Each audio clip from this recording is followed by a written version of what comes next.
Hello, everyone, and thank you for joining us today. My name is Michaela McShane, and I'm pleased to welcome you to the Startup NASA Feature Series, hosted by NASA's Technology Transfer Expansion Program. T2X expands the tech transfer mission of ensuring innovations developed for exploration and discovery are broadly available to the public, to include a focus on entrepreneurial innovation and strategic partnerships that accelerate commercialization. This monthly series is an opportunity for NASA startup-inspired technology companies to share their experience. This month, we'll hear from New Mexico Startup Factory. But before we get into the speaker bios and intros, I'd like to point out that your microphones are going to be muted throughout the duration of the presentation, but we encourage you to type your questions into the chat box, and we will reserve time at the end for a live Q&A session. So please go ahead and put those questions in, and we will get to them at the end. All right, so today's speakers are John Chavez and Melissa Firestone, and I'm going to introduce them and then let them get into their presentation. John Chavez is the Managing Director of New Mexico Startup Factory and also served as the president of New Mexico Angels for 11 years. While serving as president, the New Mexico Angels saw an increase of over 100% in funding investment deals in new companies. John is currently the managing partner of Phase 1 Ventures, partner of NMA Ventures, and the managing director of New Mexico Startup Factory Funds 1, 2, and 3. Mr. Chavez has been an integral part of New Mexico's economic development ecosystem. He is responsible for creating technology showcase forums that have allowed angel technology partners like Los Alamos National Laboratory, Sandia National Laboratories, and the University of New Mexico and New Mexico State University to present technologies available for licensing to angel members, venture capitalists, and guests. John is also an avid entrepreneur. He co-founded the New Mexico Startup Factory in 2012, a company that spins out technology startups based on innovations developed by New Mexico scientists and entrepreneurs. Mr. Chavez is also the president of Tafoya and Brainerd Consultants, where he helps companies, organizations, and entrepreneurs with business development, financial management, operational structure, investment opportunity, and progressive execution. He serves on several boards as a member and leads several organizations as the chair. Prior to his involvement with the New Mexico Angels, Mr. Chavez served as the cabinet secretary of the Taxation and Revenue Department for the state of New Mexico and held the role of cabinet secretary for 6 years before being named to president of the Federal Federation of Taxation Administration for 1 year. He has a bachelor's in economics, a bachelor's of business administration in finance, and an MBA in regulatory economics from New Mexico State University. Melissa Firestone joined the New Mexico Startup Factory in the summer of 2021 and currently holds the position of company creation specialist. In this role, she plays a pivotal part in fostering the development of investable companies and driving the commercialization of promising innovations. With a deep-seated belief in the transformative power of entrepreneurship and local enterprise, Firestone champions the building of a sustainable economy. Drawing from her experience as a former small business owner and public education teacher, she brings an understanding of strategic business development, effective marketing strategies, community engagement, educational outreach, and the importance of personal dedication. As a New Mexico native, Melissa is passionate about giving back to her community and recognizes the dedication required to nurture entrepreneurship. Joining the New Mexico Startup Factory presented her with an ideal opportunity to leverage her expertise in marketing and business development to foster local job creation and economic growth. Within the organization, Firestone excels in guiding technologies from conceptualization to commercial success under the framework of the NIH-funded Ascend 2.0 program, where she serves as the program manager. She has also actively participated in the national and regional I-Corps programs and is currently undergoing training to become an I-Corps West Hub instructor. Her leadership is instrumental in cultivating a robust internal team and spearheading impactful marketing initiatives. And with that, I'll go ahead and turn it over to Melissa and John to tell you a little bit about New Mexico Startup Factory. Well, thank you so much for the kind introduction, and we are very excited to present to you about the New Mexico Startup Factory. So the big picture is we really have 3 goals for the New Mexico Startup Factory. The first goal is to create investable companies for the ecosystem. This means working with technology partners and identifying really interesting technology that we believe can be taken from the bench out into the marketplace. And we've been doing this for 12 years, and we've started 14 companies, and we have 8 that are still continuing. And Melissa will share with you more information about that. The second thing we do is we do education. And we've done education from the time I was with the New Mexico Angels. And now we continue to do that education about entrepreneurship, technology transfer, financial management. And to that end, we do have an NIH grant called the Ascend 2 grant, where we work with 11 institutions in the Western United States to help their researchers and entrepreneurs move down a commercialization path. And to that end, we are actually doing a training in the University of Wyoming on August 22nd. And so if you need some information about that, just let us know. And then we do some financial education across New Mexico, along with the UNM Anderson School of Management. It's all about creating opportunities for small businesses to understand what it means to use debt capital, equity capital, grant capital, all those things that can grow your business, their business, and grow the ecosystem. To that end, we're doing a training on August 20th in Las Vegas, New Mexico at the University, Highlands University. And so if you need information on that, happy to do that also. The last thing we do is we just connect people. We're really a big part of the community. We try and get out there and talk at various events, or just show up and shake hands and kiss babies, as we call it. And so once again, thank you so much for listening to our story. I'm going to turn it over to Melissa Firestone, and she's going to go through a presentation. And if you have any questions, just put them in the chat box. Thank you so much. Melissa. Thank you, John. It's good to be here, everyone. I am going to start with the presentation. So let's see, I'll go ahead and share my screen here. And can you guys see my screen? All right, we're good to go. All right, well, thank you so much to everyone at the Tech Transfer Department at Startup NASA for allowing or for asking us to be part of this feature series. We at the New Mexico Startup Factory are really excited to do this, and we're just thankful for the opportunity. So again, hi, I'm Melissa Firestone. I'm the company creation specialist at the New Mexico Startup Factory, which John just explained. So I'll go ahead and move on here. Oh, I have to go down here. So just to give you a little bit of background into what this NMSUF is. So the Startup Factory was founded in 2011, and basically we're a holding company designed to spin out startup companies based on early option opportunities. So thankfully in New Mexico, or in our location here in Albuquerque, we have access to engineers, scientists, researchers at Sandia National Labs, Air Force Research Labs, Los Alamos National Labs. So we have a lot of really smart people here who have ideas, but might not have the business background to be able to turn those ideas into a product or to commercialize their idea. And that's where we step in. And we help to build these companies from the ground up. So we help with mentorship, we help with intellectual property investigation, team building, project management, and also with finding funding. And as part of our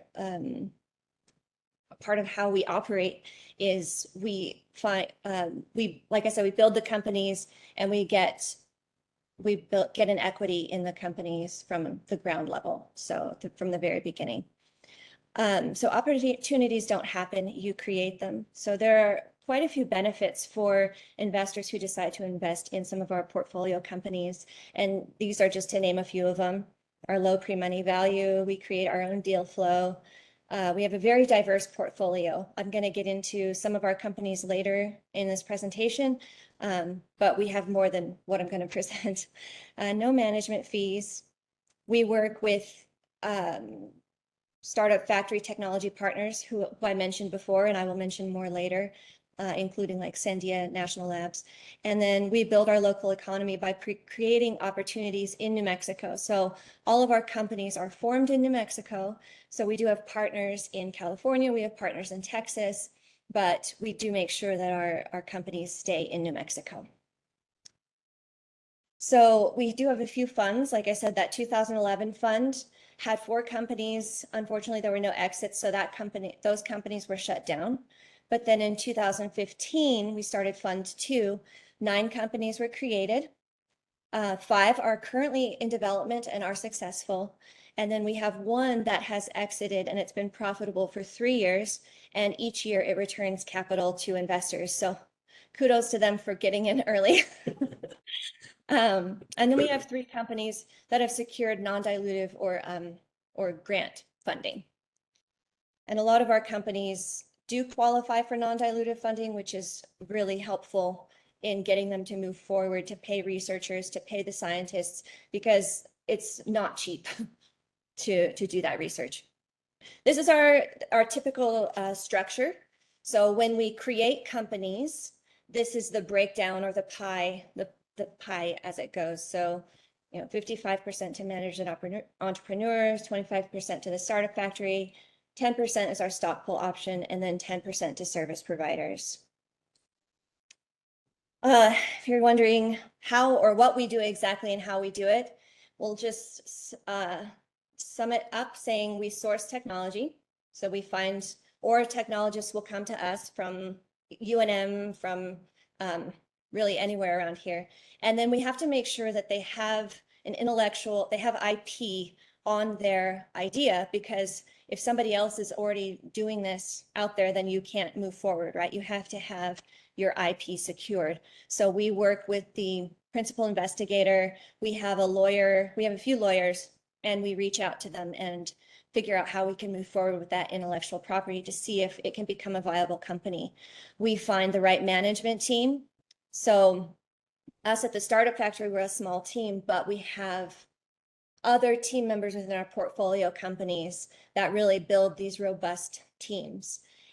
We help with market research. So as mentioned earlier, I have participated in a few ICOR programs, and the ICOR program is about customer discovery, about figuring out if your product is actually something that people want. And you do that by talking to potential customers rather than putting all of your money into a product and putting it out there only to find out nobody wants it or it's only for a very niche group of people. If you do that customer discovery ahead of time, then you can make that pivot before you create your prototype if a pivot is necessary. So we help with that market research. And then we move on to launch, or ready, set, launch, helping to find the right partnerships. We have a very diverse network of people. You heard John's background earlier. You come to Albuquerque and you mentioned John Chavez and everyone's like, oh yeah, I know John. So it does help to have a vast network of professionals who you can reach out to and help with various roles. So why invest with us? Our business model works. We have a robust portfolio and a pipeline of investable companies. So getting to our companies, I'll go ahead and start with ORC Tech, which is the reason that we're here today. This company has a license through the NASA Johnson Space Center, and we've been so thankful to work with NASA since 2021 is when the company was formed and the partnership with NASA had begun. So this technology is a portable wireless signal booster. So let's say you're camping or you're hiking or you need an extra boost of signal. We have created this wireless, battery-free. It's not weightless, but if you think about a window shade that you put in your car and how it rolls up, this is a portable signal booster that can pop open to help you get more service on your phone. And then you can just, roll it back up and put it in your back pocket if you need. So originally this technology was designed to improve communications for lunar missions and helping to communicate with the space station. And one of the forming partners was able to use the NASA Tech Transfer Program, and we were able to build a company based on this technology. So I'll go ahead and get started. So this slide looks a little different than our others because this is a slide from Sandia National Laboratories. We are allowed to use this. It's a proprietary proprietary information, or it's not proprietary, sorry, information. This technology was just presented by one of our partners, John McVeigh, in Florence, Italy, at a conference that they have there, the IEEE, International Symposium on Antennas and Propagation. And this is the easiest way that we could explain how the science works, because the rest of his slides, they're way over my head. He's a brilliant man, scientist, and I can't get into that. But I can tell you that the Fresnel lens, so you have the signal, it goes through this filter essentially, and it hones in on the usable signal, and then allocates it all to one area to where it's now a usable signal, is the easiest way for me to break this slide down. And if for those of you who are particularly interested in the math of how this works, and if you're saying, well, I want to see the numbers, well, there you go. So for those of you who actually understand this, then good job, because I am not a mathematician. So there we go. I'm not going to go any further into that because I can't. So now we'll get into what I can speak to. So typically when we talk about our companies to investors, or when we present at different competitions, we'll have our slide deck. And so this is an example of ORC Tech, or this is ORC Tech slide deck. So ORC Tech, an extra bar when you need it most. So unfortunately, no, not this kind. It's not Friday yet. But this kind, right? We've all been there. When you need your signal most, you seem to be in the wrong place at the wrong time. You know, whether you're broken down on the side of the road, maybe you're hiking, maybe you're backpacking, and you need to make that call. We've all been in that space. Can you hear me now? So ORC Tech's solution is to increase signal strength at home, at work, or outdoors.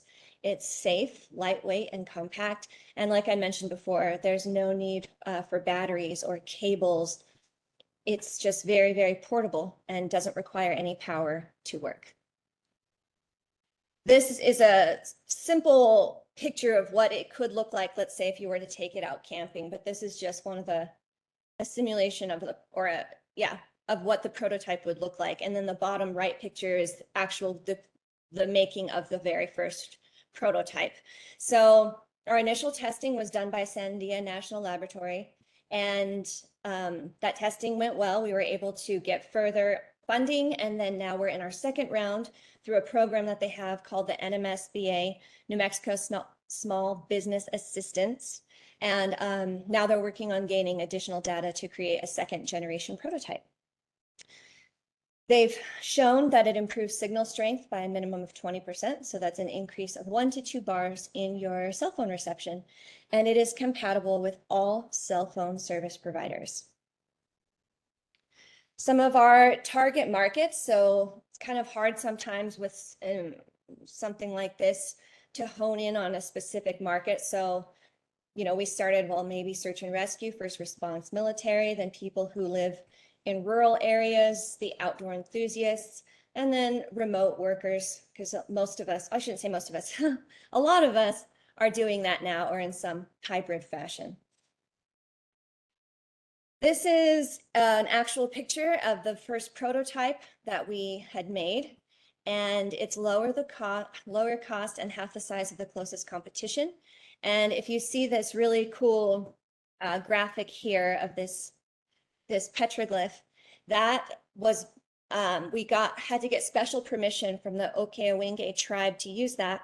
I forgot to mention earlier that our company headquarters is located in Okewenge, and the Say Corporation was the very first big major investor in ORC Tech. So when we were trying to create our logo, something that, like say you were an REI and you wanted to see this on a jacket or a backpack or even on your signal booster, well, we call it Frisbee, Fresnel Ring Signal Booster, or Fresnel.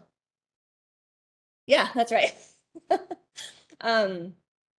Then it would have this print on it. So they gave us the permission, and that is a one of the petroglyphs out there in on the canyons. Competition, as you can see, ranges from 500 to 2,000, and these items are bulky. I mean, you couldn't just take that backpacking, right? Maybe you'd put it in your car, but would you really want to drive that everywhere with you? So it's a big plus for our signal booster. Recently, we have identified some secondary target markets, especially when working with John McVeigh. And some of the secondary markets, telecommunications applications, point-to-point communications, and then very important, defense applications. So not only can this product in one application increase the signal, by using the technology in a different manner, it can completely block the signal, which is something that the defense area is really looking into now. So the reduction of radar detectability.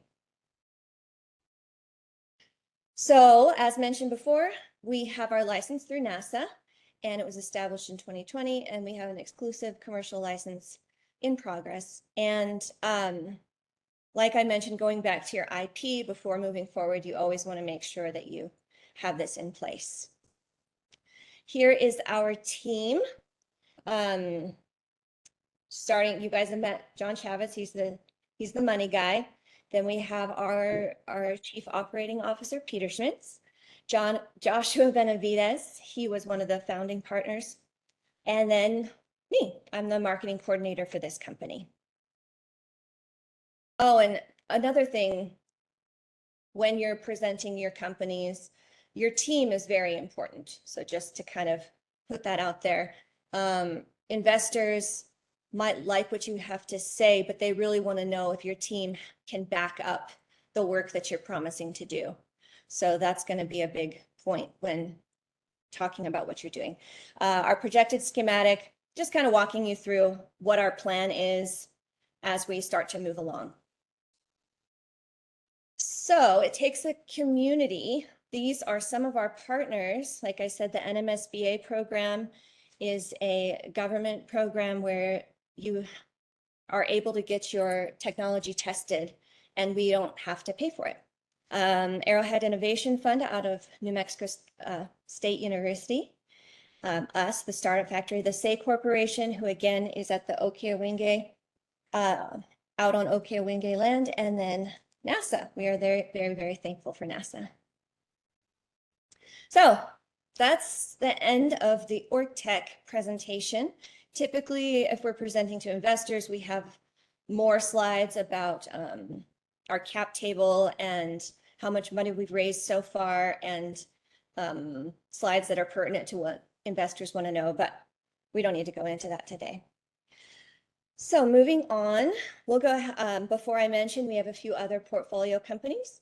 So I'll go ahead and speak to this company, MNT Smart Solutions. It stands for Magnetic Nanotechnology. And we're working with a scientist who started here at UNM, is where she formulated the idea, got the patents, and then she ended up getting a teaching job in Texas. So she's still, she's the CTO and or CSO, and she's the head of the company, but she is in Texas. So in a nutshell, how this magnetic nanotechnology works, we honed it in on the dental space. And what this does is it has these nanoparticles that can clean underneath your gum line and pull that bacteria out in a non-invasive manner so that it can prevent gingivitis and periodontal disease. So a lot of people suffer from gingivitis, and you think, okay, well, maybe, or gum disease, well, maybe I'll just brush my teeth more. Well, then you're just being harsh on your gums, and the gum line is receding even more. So with this technology, it's very gentle. Like I said, it pulls out that bacteria and it helps you to clean your mouth in an easier way. And we have honed in on the orthodontic market, mainly because people with braces have a really hard time cleaning their teeth. And we recently have a new management team. a new CEO, CTO based out of Detroit, and they have quite a few connections. So we're working right now on raising our Series A investment. And since this product has so many different applications, especially in the wound healing arena, we are also always looking for new patents for how this technology can work. So it's a very novel material idea, and we're excited to see where this goes. T-Neuropharma. This company is on the forefront of our mind right now because we have recently had a very huge breakthrough in this, in the Alzheimer's space. And it's something that has been a long time coming, and our CSO, Chris Wheeler, had a major paper published in the Proceedings of the National Academy of Scientists, which is a peer-reviewed journal of the National Academy of Sciences. So basically, what T-Neuropharma is they're making what it does is they're making groundbreaking discoveries about Alzheimer's disease. It's a biotechnology company developing innovative diagnostics and therapeutics for neurodegenerative diseases. And the company targets the root cause of the devastating conditions to improve the lives of patients and their families. So unlike traditional approaches that focus on the symptoms of Alzheimer's, such as plaques and tangles, T-Neuropharma's research identifies and targets earlier events in the disease's progression. So typically, or the standard today is you can't tell that someone has Alzheimer's until they can look at like the biopsy, or until they look at the brain after somebody has passed. And autopsy, there we go. Sorry, my brain was talking about brains. Was not working there for a minute. When they do the autopsy, and then they can see from the tangles and the plaques, and then they can diagnose that. Well, imagine being able to diagnose something like Alzheimer's before you even know that you have it, right? And before your family, if you think that you're predisposed to it. So the groundbreaking discovery of this is the research team has identified a critical event that occurs before the formation of plaques and tangles. So their research points to T cells, and they are saying that T cells initiate a cascade of events that lead to the hallmark pathologies of Alzheimer's and cognitive decline. So now with the focus on T cells as a causative event, right, rather than focusing on the symptoms, the study reveals that the T cells enter the brain and target the neurons.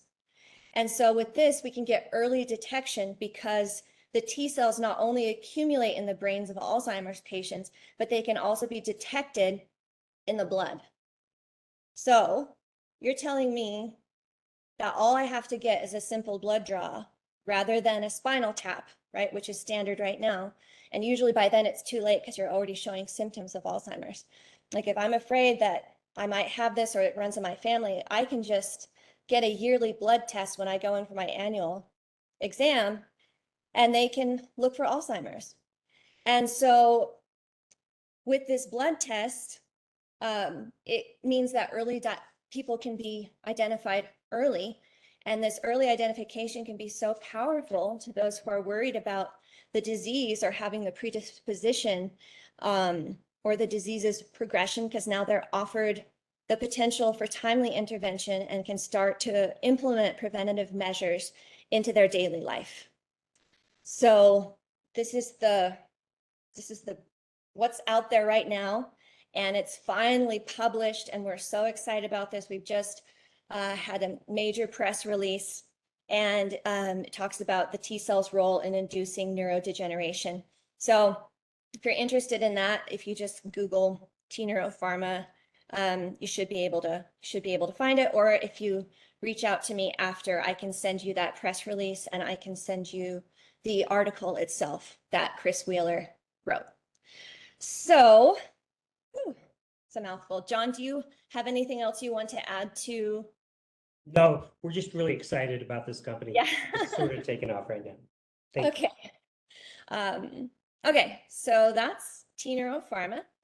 Osasta Energy is one of our other companies, and this is a solar energy company that is creating a silver paste that can fill in cracks and give solar panels an ability to self-heal when they are damaged. So what a lot of people don't realize about solar panels is that when they're cracked, a lot of these cracks are not visible to the naked eye.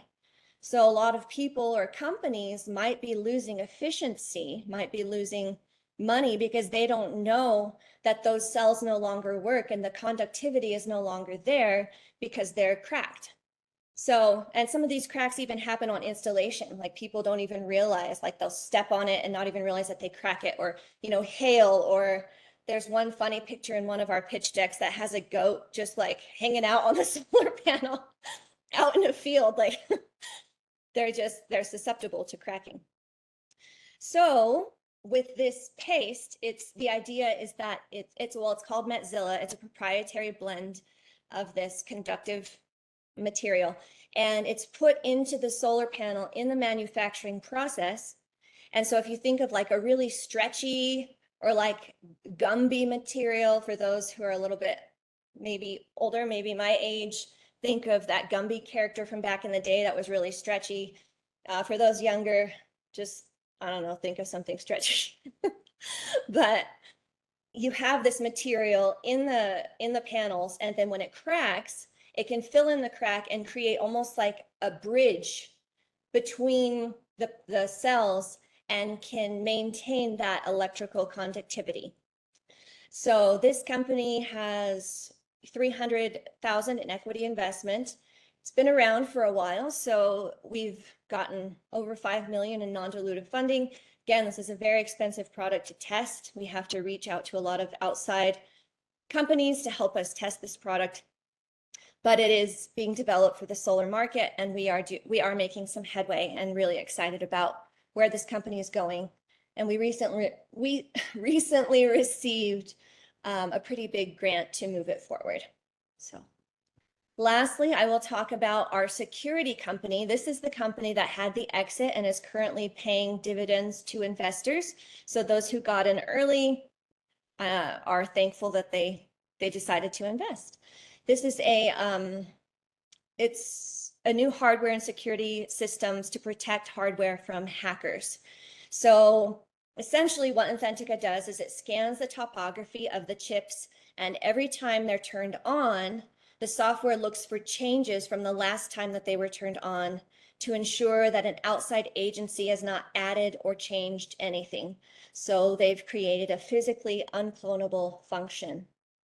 It's been profitable for 3 years, and they are currently negotiating potential licensing with a large chip maker. John, do you want to speak to this company?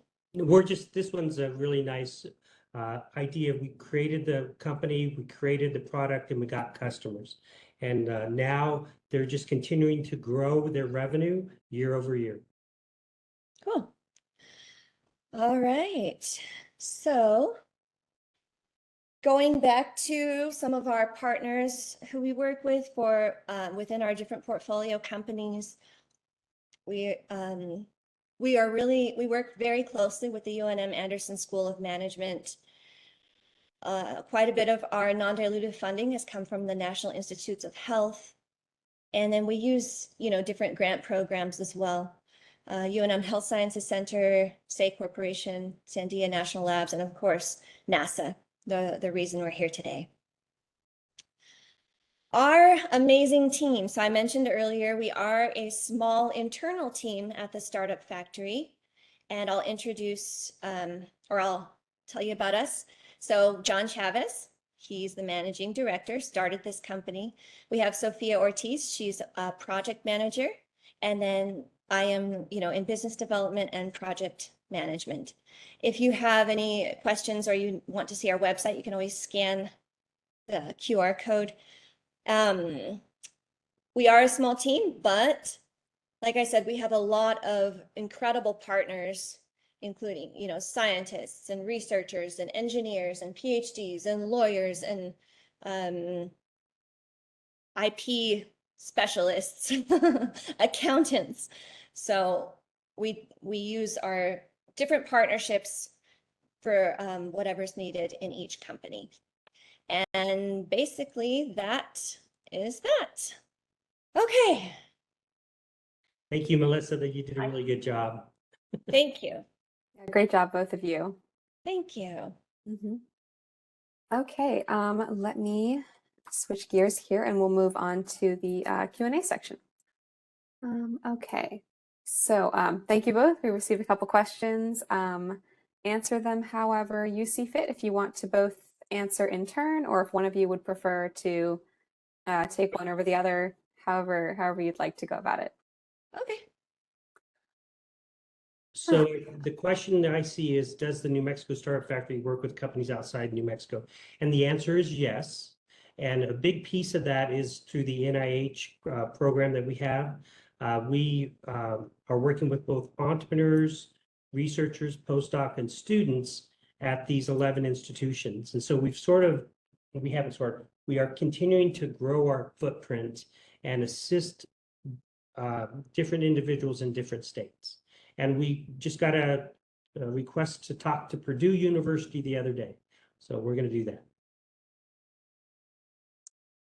Awesome. Got a couple other questions in our channel over here. So I'll go ahead and ask those to you. You can answer them as if we're just chatting here.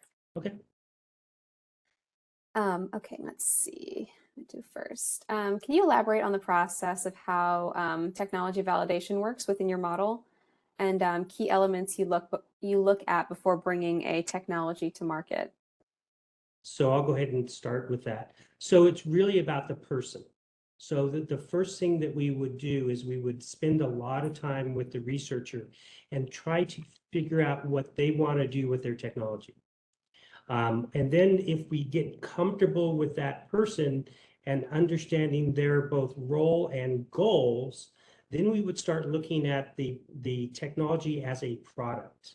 And when we look at it as a product, we really look at three things.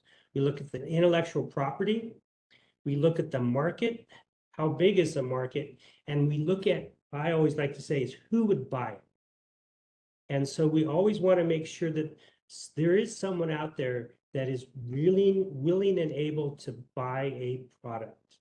And so those are really the first components we use when we look at our technology. Melissa? Yeah, and I agree with that completely. And then also getting back to that customer discovery, always just, you can't validate something until you make sure that people actually want it, that there's a space for it in the market.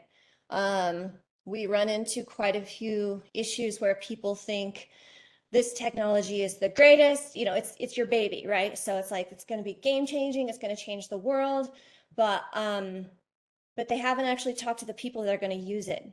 And so that's a big hiccup. So getting out there and talking to people first, figuring out who your end user is going to be, and you know, finding out who's going to give you money. And they want to know, how am I going to make money? Who's going to end up using this? So Very fair. The next one is less of a question, more of a comment. How can people get in touch with you if they're interested in the training events you mentioned? So we do have it's Ascend. Can you put this in the chat, Melissa? Our website for Ascend. yeah. But also on our Ascend website and on our New Mexico Startup Factory website, if you go to events, we're still putting some of the newest events. We just got them scheduled this week. You can see some of the events that are coming up. We're going to be more active over the next 4 or 5 months in New Mexico regarding our financial training. So that's going to be pretty exciting. You know, we're talking about going to Taos, New Mexico, and Espanola, New Mexico, Las Vegas, New Mexico, Gallup. Just, you know, trying to be part of the community to help those small businesses understand about financing, maybe a little bit about venture funding, those kind of things. Great, thank you. And people can join, or people can sign up for our newsletter. So if you scan this or you go to nmsuf.com, you can sign up for our newsletter. Our contact information is there. You can reach out to us, send us an email, and we'll get back to you. So yeah, just go to nmsuf.com. Awesome, thank you. So for those who were asking about that, the website is going to be in the chat, and it looks like you can also scan that QR code. And I imagine there's a contact page on your website for people who want to get in touch directly. Yes. Okay, so yeah, navigate to that contact page on their website to get in touch with them directly. All right. Could you talk a little bit more about how you got involved with NASA JSC and how you learned about technology transfer as an avenue to commercialization? So I'll go ahead and start, and I believe Josh was actually on the webinar. So Joshua was the person that brought us this technology. He was a student at New Mexico Tech and was in a program with NASA to look at potential commercialization opportunities. We had done what we call office hours, where Joshua came and talked with us about the opportunity. And we did exactly what we just said. We looked at the person. We said, is this person wanting to move this thing forward in a very meaningful way? And the answer was yes. And then we said, what kind of intellectual property do we have behind that? And so we did a review of the patent. We sent it over to our patent attorney to do the review. And now he's actually an investor in the company. So there's some value there. And then we sat down and we decided to move forward, stand up a company, and then get a small amount of money to move the company forward. And so part of the process is getting that licensing agreement from NASA. And it wasn't difficult, it just takes a long time because there's some gates you have to go through. But once we went through those gates and proved to NASA that we were real, then it just fell into place. It was published in the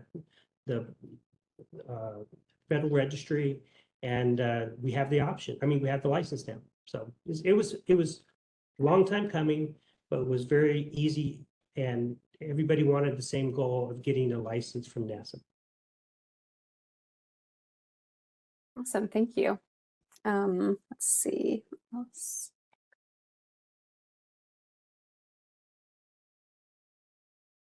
Can you talk a little bit more about the path that ORC Tech has taken and any lessons learned or advice you might have for other startups interested in using federal government intellectual property as the basis for a startup? So I'll go ahead and take this one too. So all startups are difficult. There's the highs and there's lows. And so ORC Tech is not uncommon. We went through a period where we were doing some really good stuff, and then we got connected with a manufacturer and wanted to do what we thought was a small batch manufacturing process, and we did, but they changed all the specs, so we made 100 of the prototypes and none of them worked, right? So now we had to step back and say, now what do we do after burning through this manufacturing money that we were trying to get more prototypes out into the marketplace? So it's been an up and down kind of thing, and now I think we're on an up. We were doing some product testing. We've got some really good data from San Diego National Labs. We got a nice team that's coming together. We got some potential other products that have been identified that fit really nicely within the intellectual property that we have from NASA. So the idea is that any intellectual property that is coming from an outside institution, whether it be a university, a hospital system, a government entity, it's going to take a long time to get it. And what we feel is we've been very blessed with the support that NASA has provided to us. So, but it takes a long time to get these things done. And so it's not easy. And we see it as a barrier to entry for us because not a lot of people do this because it is a really hard thing to do. but it can create value for the team. It can create value for the institution that has the technology, and it can create value for the ecosystem because you're hiring people and paying them a nice wage to get this stuff moving forward. And I will offer a few pieces of advice too with you early stage companies trying to make headway is putting yourself out there, not being afraid to fail. I know that everybody says that, but really it's putting it into action, going out, talking to people, signing up for pitch competitions, and having, the panelists just tear your idea apart and tell you everything that you're doing wrong, and then learning from that, and then starting again. And just go to different events, like networking events. I know that sometimes it just seems like they're, like, well, what's the point? But you never know who you're going to meet and what kind of connections that you can make, and who can introduce you to somebody who could be a potential game changer for your company. So really, you just got to take the steps and move, like literally get out of the space, out of the office, out of the lab, and talk to people. Awesome. And I guess to close out the Q&A section, could both of you kind of expand on that last question and maybe talk about your most valuable lessons learned or piece of advice you would offer to somebody who's interested in getting started in this space? Go ahead, Melissa. Well, just going back to what I said before, one of the most valuable lessons we've learned from our companies is failure is just part of it. That's the startup world. You get into it, you put money into something, you find investors, you hit roadblocks, and you just have to decide, is this worth my time and effort, or, do I just let this fizzle away? So don't be afraid of failure. And if this is something that you want to go for, look up government funding. Try to find non-dilutive funding anywhere you can, because it's amazing. It really is amazing how much money is out there through the NIH, through the NSF, through the DoD. Sign up for an I-Corps program. So I-Corps, what does it even stand for? I was going to mention it earlier, but innovation. There we go. Yeah. Innovation Corps. And they base their learning, or they base their idea of business on the lean startup method. And it all comes down to customer discovery. So I would look up regional, because there's the National I-Corps program, which will give you $50,000 to move your product forward. But you can also do smaller programs locally through the universities, through community colleges. There are professionals out there who are willing to help you. So that helped us with a few of our companies move them forward. And I can't say enough about just education, just always continuing to learn more about where you want to go, and then meeting the people who will help you get there. So my advice is always be transparent, because there's going to be the good, there's going to be the bad, and there's going to be the ugly. And as long as you let everybody know within the community that's working with you, funders, technologists, partners, the guy at the coffee shop next door, let them know what's going on, because they may be able to help. But it's also important that if you got bad news, that everybody needs to know that there's a potential that this thing may not make it. And it's a lot easier to say, these are the roadblocks and we're not going to get through these roadblocks and we're going to have to shut this thing down, than being quiet about it and then people going, well, what's going on? So be transparent so that everybody knows exactly what's going on. Awesome. Thank you both. That's all the time we have today. Thank you everyone who tuned in. If we weren't able to get to your question, go ahead and we'll follow up with you by email. Yeah, John, Melissa, thank you so much for being here today. I really enjoyed this. Thank you so much. And thank you everyone for being here today. We appreciated this. Thank you so much. Have a great day.